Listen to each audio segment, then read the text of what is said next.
معزز سامعین کرام، اب سن رہے ہیں دیار اردو چینل پر پروفیسر ڈاکٹر اشتیاق احمد کی کتاب پنجاب کا بٹوارہ 1947، ایک المیہ ہزار داستانیں۔ باب نمبر 10، پنجاب میں انگریزوں کی پالیسی 24 مارچ تا 30 جون 1947۔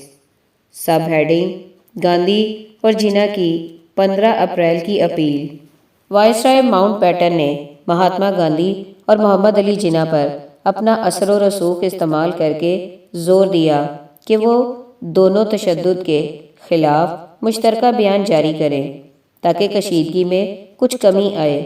وائسرائے نے کہا کہ جناح کو اس بات پر رضامند کرنے کے لیے 2 روز تک دباؤ ڈالنا پڑا، جبکہ گاندھی نے فوراً تجویز کی حمایت کر دی۔ ایک اور مسئلہ یہ اٹھ کھڑا ہوا کہ کانگریس کی قیادت چاہتی تھی کہ پارٹی کے صدر آچاریہ کرپلانی ان کی طرف سے بیان پر دستخط کریں، لیکن یہ بات جناح کے لیے قابل قبول نہ تھی۔ انہوں نے کہا کہ وہ اس صورت میں دستخط کریں گے جب مشترکہ بیان پر گاندھی کے دستخط ہوں گے۔ اس کے بعد مزید 3 روز تک تبادلہ خیال جاری رہا۔ بالآخر گاندھی اور جناح نے اپیل پر اپنے نام لکھے اور 15 اپریل 1947 کو یہ اپیل جاری کی گئی۔ ہم حالیہ لا قانونیت اور تشدد کی بھرپور مذمت کرتے ہیں جس سے ہندوستان کی نیک نامی پر حرف آیا اور معصوم انسانوں کو سخت تکلیف کا سامنا کرنا پڑا۔ قطع نظر اس بات سے کہ کس نے جارحیت کی اور کون نشانہ بنا، ہم سیاسی مقاصد کے لیے طاقت کے استعمال کی مذمت کرتے ہیں اور ہندوؤں کے تمام مذاہب کے افراد کے لیے بلا تفریق اپیل کرتے ہیں کہ وہ نہ صرف تشدد اور بدامنی سے دور رہیں بلکہ تحریر و تقریر میں اشتعال انگیز الفاظ کے استعمال سے گریز کریں۔ یہ اپیل پورے ہندوستان سے متعلق تھی، لیکن اس میں پنجاب کی صورتحال کی عکاسی نہیں ہوتی تھی، جہاں مارچ کے فسادات نے انتظامیہ میں خطرے کی گھنٹیاں بجا دی تھی اور حکومت اب مزید صرف نظر نہیں کر سکتی تھی البتہ اس اپیل کا کوئی اثر نہ ہوا اور پنجاب بالخصوص لاہور اور امرتسر میں تشدد کی لہر برقرار رہی۔ سب ہیڈنگ، ماؤنٹ بیٹن کے نام لیاقت علی خان کا خط۔ 15 اپریل کو وائسرائے ماؤنٹ بیٹن کے نام خط میں عبوری حکومت کے وزیر خزانہ لیاقت علی خان نے شکایت کی کہ پنجاب کے گورنر سر ایوان جینکنز غیر مناسب طور پر صوبے میں مسلم لیگ کی حکومت قائم کرنے کے حق سے انکار کر رہے ہیں۔ مسلم لیگ پنجاب اسمبلی میں سب سے بڑی جماعت تھی اور 57% آبادی کی نمائندگی کرتی تھی۔ لیاقت علی خان نے خط میں لکھا کہ گورنر نے صوبے میں خراب صورتحال کی آڑ میں دفعہ 93 نافذ کر دی۔ حالانکہ مسلم لیگ نے گورنر سے حکومت سازی کی دعوت ملنے کی صورت میں اسمبلی کا سامنا کرنے کا اپنا آئینی دعویٰ کیا تھا۔ پنجاب میں دفعہ 93 گورنر راج کے نفاذ کے بعد رونما ہونے والے واقعات سے یہ بات واضح ہو گئی ہے کہ موجودہ صوبائی انتظامیہ نے مسلمانوں کو دبانے اور نقصان پہنچانے کو اپنا پالیسی بنا لیا ہے اور گورنر نے ایوان میں اکثریت رکھنے والی پارٹی کو اقتدار سے ہر صورت میں دور رکھنے کو اپنا ذاتی مسئلہ بنا رکھا ہے۔ ماؤنٹ بیٹن نے اس خط کی کاپی گورنر جینکنز کو ارسال کی، جنہوں نے جواب میں ایک طویل نوٹ لکھا اور ان الزامات کو مسترد کر دیا۔ انہوں نے پنجاب کی گڑبڑ کو مسلم لیگ کے راست اقدام کا شاخسانہ قرار دیا، جس کا مقصد صوبے میں اکثریت رکھنے والی یونینسٹ حکومت کو اقتدار سے محروم کرنا تھا۔ اس کے بعد امن و امان کی صورتحال پیدا ہوئی اور ہجوم نے تشدد کی کارروائیاں کی اور پھر تشدد اور دہشت گردی ہر طرف پھیل گئی۔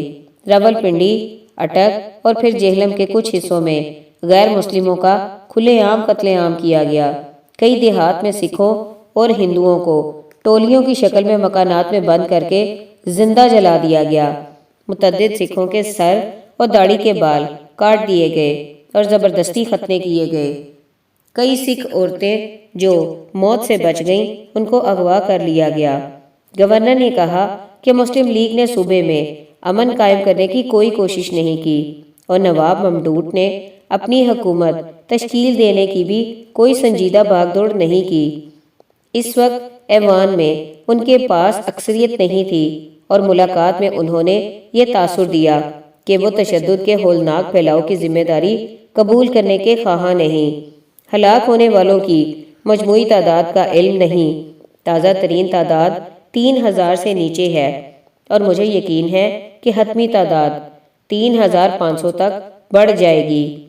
فرقہ وارانہ تناسب کا پتہ نہیں، لیکن میں یہ کہنا چاہوں گا کہ ہر مسلمان کے بدلے 6 غیر مسلموں کو تحت کیا گیا۔ گورنر جینکنز نے نشاندہی کی کہ پنجاب کے سرکاری ملازمین میں مختلف مذاہب کا تناسب ملا جلا ہے، لہٰذا یہ بات یقینی بنانا ناممکن ہے کہ مسلمانوں کو اعلیٰ عہدوں پر مکمل حصہ ملے۔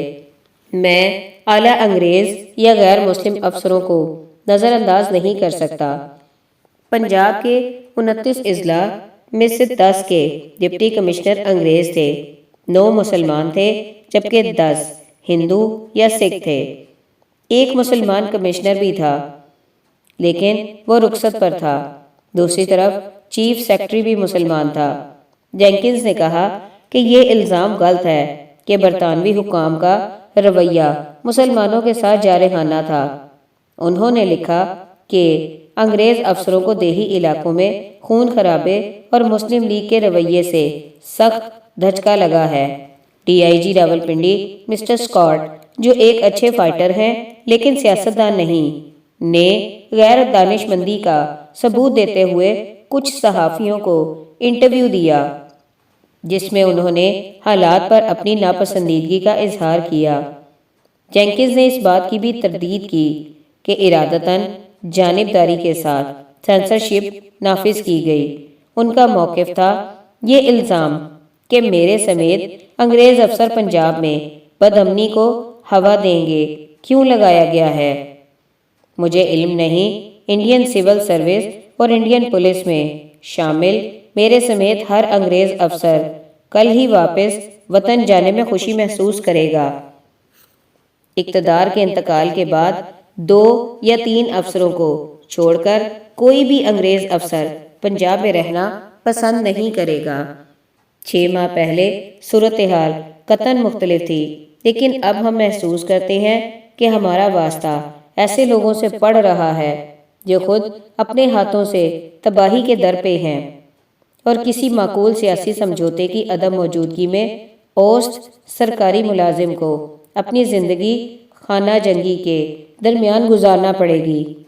16 اپریل کو وائسرائے کو ایک اور ٹاپ سیکرٹ خط میں جینکنز نے تجویز دی کہ اگر پنجاب کی تقسیم ناگزیر ہو جائے تو دیگر اقدامات کے ساتھ یہ اقدامات بھی کیے جائیں۔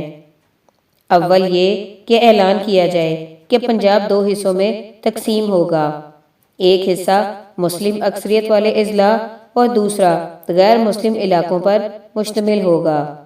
یہ تقسیم تحصیل کی سطح پر آبادی کے تناسب سے عمل میں لائی جانی چاہیے۔ دوم، ایک سرحدی کمیشن تشکیل دیا جائے گا جو اس بات کا تعین کرے کہ غیر مسلموں کے کتنے تناسب پر مشتمل ایک جاٹ صوبہ بنایا جائے۔ ہندو جاٹوں کی اکثریت والی Hindi speaking Ambala division. Sub heading, Congress کا بعض گورنروں کی غیر جانبداری پر شبہ۔ 17 اپریل کو ماؤنٹ بیٹن نے کانگریس کے رہنما کرشن مینن سے ملاقات کی، جنہوں نے کہا کہ ان کی پارٹی صوبہ سرحد پنجاب، بہار اور سندھ کے گورنروں کو نہایت شبے کی نظر سے دیکھتی ہے۔ اگرچہ گورنر پنجاب ایوان جینکنز کو دانستہ طور پر کانگریس مخالف رویے کا مرتکب نہیں ٹھہرایا گیا، لیکن مینن نے یہ ضرور کہا کہ گورنر ان حالات کا حصہ ضرور ہیں جن کے پیش نظر صوبے میں دفعہ 93 کا نفاذ کیا گیا۔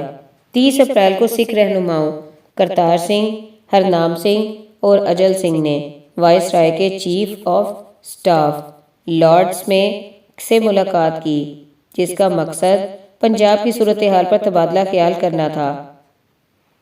اس میں نے اس ملاقات کو ان الفاظ میں قلم بند کیا: ان سکھ رہنماؤں کی بات چیت کا لب لباب لاہور ڈویژن بالخصوص لاہور شہر کی تقسیم تھا۔ انہوں نے تسلیم کیا کہ مسلمان وہاں اکثریت میں ہیں، لیکن یہ سکھوں کے لیے زندگی اور موت کا مسئلہ ہے۔ اگر لاہور کا کنٹرول چاہے یہ عارضی ہی کیوں نہ ہو مسلمانوں کے سپرد کیا گیا تو یہ سب کے سب لڑتے ہوئے جان دے دیں گے۔ 1 مئی کو جینکنز نے ماؤنٹ بیٹن کو ایک طویل خط لکھا جس میں انہوں نے کہا کہ وہ پنجاب کی متوقع تقسیم کی صورت میں سیکیورٹی کی صورتحال پر تبادلہ خیال کرنے کے لیے فوج کے کمانڈر، لاہور کے ایریا کمانڈر اور آئی جی پولیس سے ملاقات کریں گے۔ انہوں نے وائسرائے کو تجویز دی کہ وہ ہندوستانی لیڈروں پر زور دیں کہ وہ کابینہ مشن پلان قبول کر لیں۔ اگر ایسا نہیں ہوتا تو وائسرائے اور شاہ معظم کی حکومت کو عوام میں یہ بات مشتہر کرنا چاہیے کہ ہندوستان تقسیم ہوا تو بنگال اور پنجاب کو بھی مسلم اور غیر مسلم علاقوں میں تقسیم کیا جائے گا۔ یہ اعلان 15 مئی سے پہلے نہ کیا جائے، البتہ اس تاریخ کے بعد کسی بھی وقت اعلان کیا جا سکتا ہے۔ مجھے گورنر اس اعلان کی تاریخ کا 48 گھنٹے سے پہلے علم نہیں ہونا چاہیے۔ اس کے بعد میں پنجاب کے لیڈروں سے مل کر انہیں مخلوط حکومت کے قیام پر رضامند ہونے کے لیے قائل کرنے کی کوشش کروں گا۔ اس دوران تقسیم کے معاملات طے کرنے کی بھی کوشش کی جائے گی۔ البتہ پنجاب کے گورنر کو یہ توقع نہیں تھی کہ پنجاب کی تقسیم پرامن ہوگی۔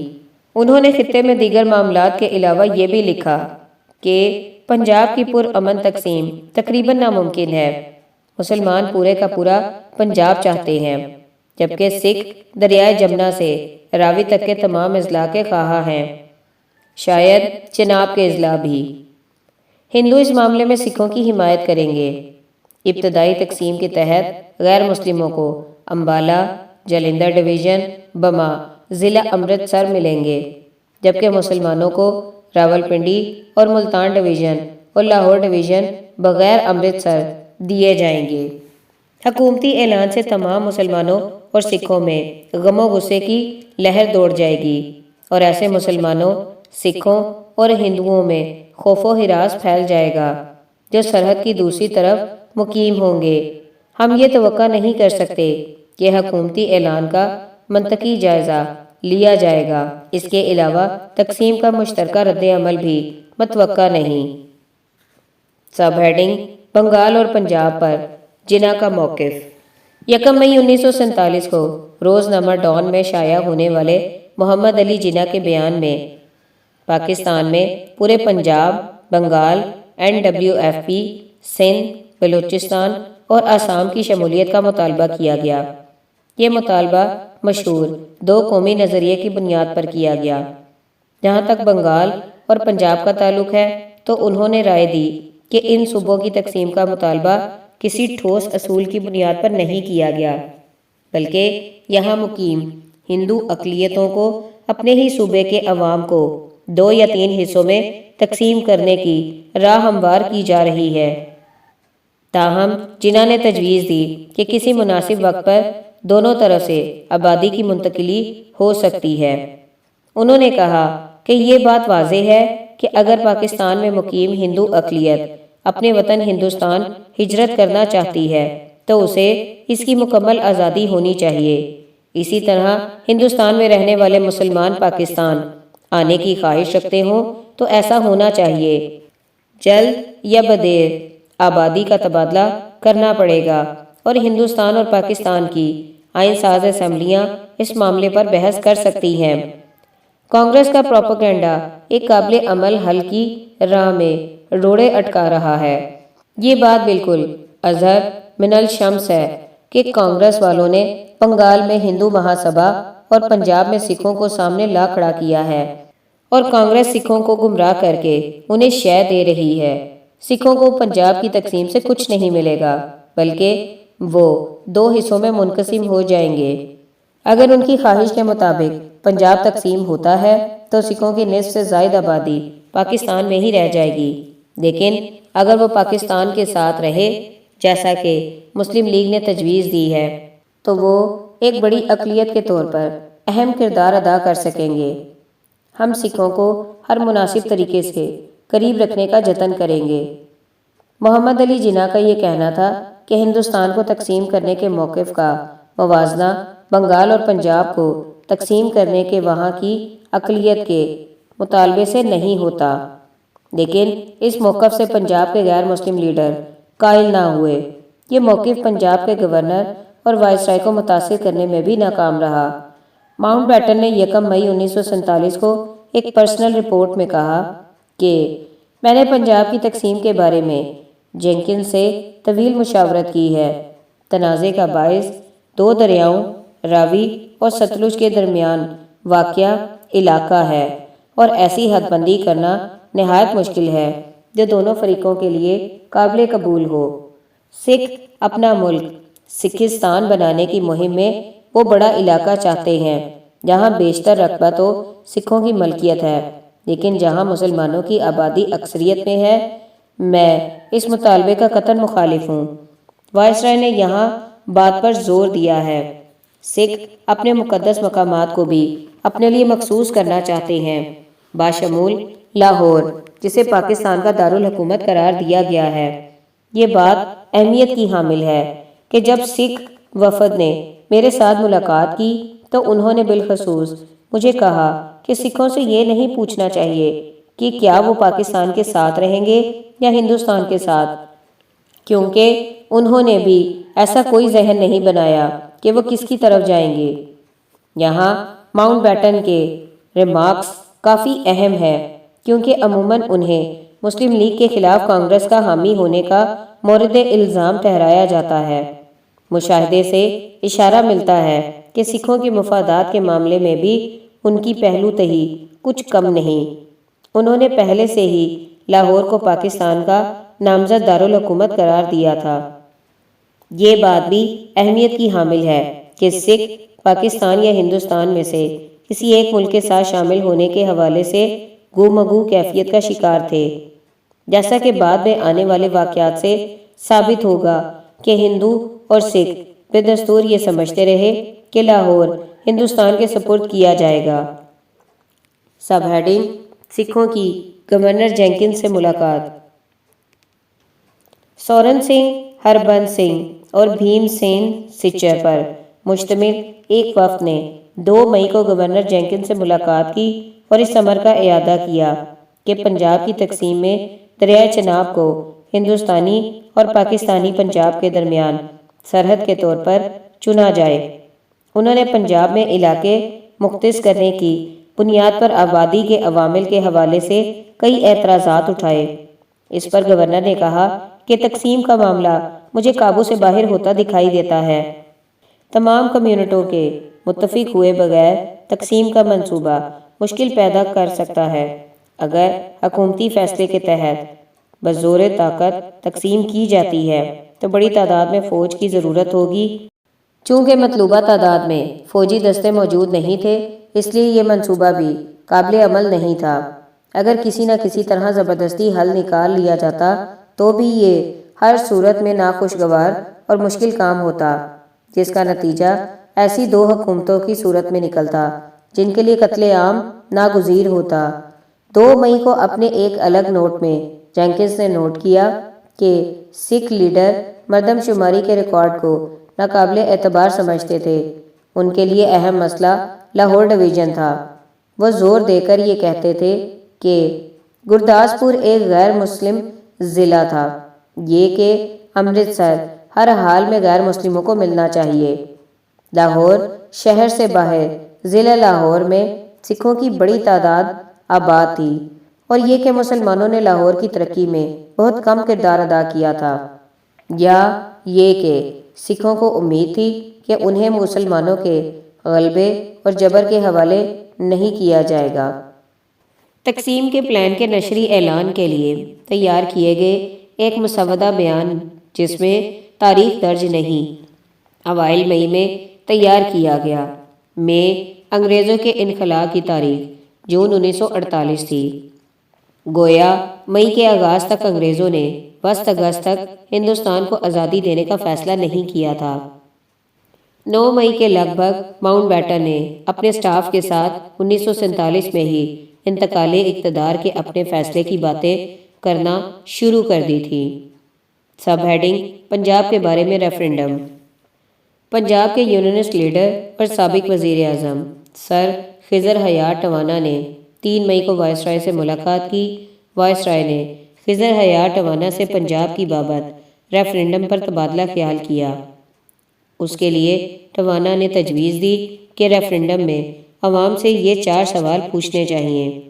نمبر 1، آزاد پنجاب، جس میں دفاع کے معاملے میں ہندوستان اور پاکستان میں اتفاق کا معاہدہ ہو۔ نمبر 2، پنجاب پاکستان میں شامل ہو جائے۔ نمبر 3، پنجاب کو ہندوستان میں شامل کیا جائے۔ نمبر 4، پنجاب کو تقسیم کر دیا جائے۔ اس موقع پر خضر حیات ٹوانا نے اپنی اس تجویز پر سختی سے زور دیا کہ پنجاب کی تقسیم کے کسی فیصلے کا مطلب خانہ جنگی ہوگا۔ چنانچہ وائسرائے نے جینکن سے ریفرنڈم پر رائے طلب کی، جس پر انہوں نے اسے بیکار مشق قرار دیا۔ گورنر کا موقف تھا کہ مجوزہ ریفرنڈم میں جہاں مسلمان پورا صوبہ پنجاب پاکستان میں شامل کرنے کے حق میں ووٹ دیں گے، وہاں ہندو اور سکھ بیک جنبش قلم اس کو مسترد کر دیں گے اور اس کی مذہبی بنیاد پر تقسیم کے حق میں ووٹ دیں گے۔ لہٰذا ریفرنڈم کسی متفقہ حل کے لیے بیکار ثابت ہوگا۔ 4 مئی کو محمد علی جناح اور لیاقت علی خان سے ملاقات میں لارڈ ماؤنٹ بیٹن نے بتایا کہ سکھ بڑی مشتعل ذہنی کیفیت میں مبتلا ہیں۔ وائسرائے کو اس امر کا احساس مہاراجہ پٹیالہ سے حالیہ ملاقات میں ہوا تھا۔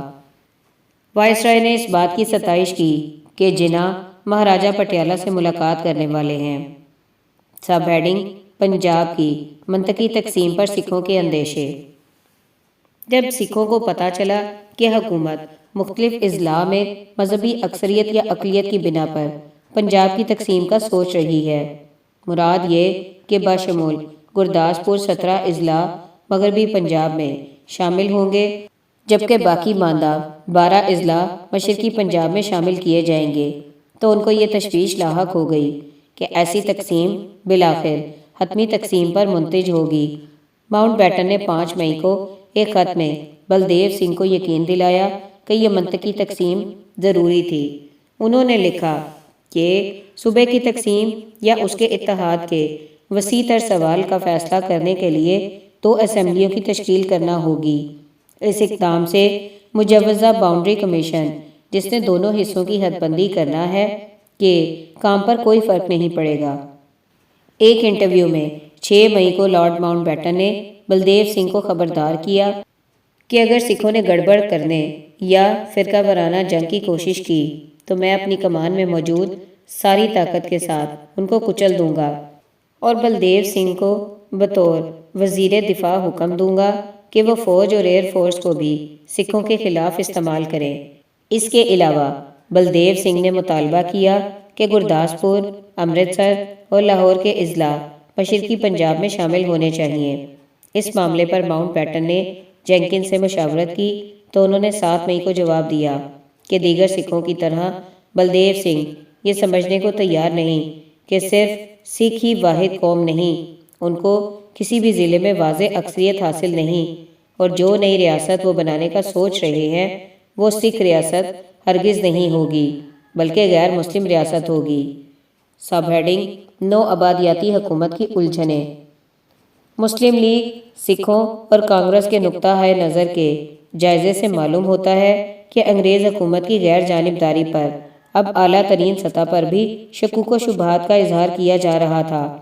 ماؤنٹ بیٹن کے ہندوستانی قیادت کے ساتھ انتہائی نجی سطح پر رابطوں سے ان شکوک و شبہات کو تقویت ملی کہ انگریز متصادم مفادات کے تصفیے کے لیے جانبدارانہ کردار ادا کرنے سے قاصر ہیں۔ اس معاملے پر تو مقامی قیادت نے ڈھکے چھپے الفاظ میں خیالات ظاہر کیے، جبکہ یہی لیڈر صوبائی گورنروں کو کھل کر ہدف تنقید بناتے تھے۔ جہاں تک گورنر پنجاب جینکنز کا تعلق ہے تو انہوں نے مسلم لیگ کے الزامات کا واضح جواب دیا اور اس طرح کانگریس اور سکھ قیادت کے گمراہ کن الزامات کو مسترد کیا، لیکن اہم بات یہ تھی کہ نوآبادیاتی انتظامیہ کی اتھارٹی اب ڈھیلی پڑتی جا رہی تھی اور انتقال اقتدار کی تاریخ قریب آنے پر اس کی گرفت مزید متاثر ہونے والی تھی۔